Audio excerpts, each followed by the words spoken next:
J'avais une séance de parentalité avec une maman et en discutant, nous avons réalisé que peut-être les réactions agressives de son enfant venaient à cause du nombre d'heures passées sur l'écran.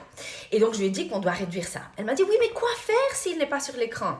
À cause de ça et à cause de beaucoup de parents qui me demandent quoi faire avec un enfant de 1 an, de 2 ans, de 3 ans, de 8 ans, j'ai mis en place une liste d'activités qui pourrait arriver dans quelques langues, c'est arrivé jusqu'à plus que 35 pages, et où je vous donne beaucoup d'activités par âge, mais aussi je vous explique le développement de l'enfant à cet âge-là. Donc, si vous ne voulez pas seulement les activités dont je parle ici, vous pouvez en chercher d'autres sur Internet en ayant l'objectif en tête. Moi, ce que j'aime le plus, c'est lorsque j'ai dit à ma fille d'enlever sa blouse et de dessiner sur notre corps avec des feutres qui se lavent.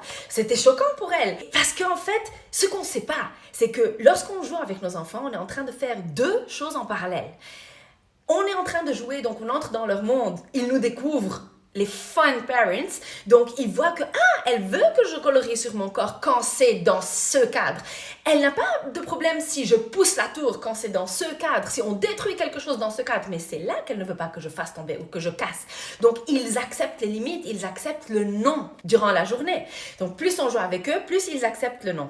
La deuxième chose, c'est qu'ils découvrent leur capacité. Parce qu'en fait, ils comprennent la différence entre ma capacité et ce qui n'est pas entre mes mains. Donc, par exemple, la chance. J'ai eu 6 quand j'ai jeté le dé, donc là, c'est la chance. Mais après, le fait de décider si ce 6, je veux l'utiliser pour enlever mon pion, parce que les pions sortent seulement quand j'ai 6, ou bien faire marcher un pion que j'ai déjà à table, sur la table du jeu, et aller de l'avant. Donc là, c'est différent. On leur donne des skills, on leur donne une façon de penser. Tout ça se fait par le jeu. Alors, qu'est-ce que vous allez trouver dans ce guide ?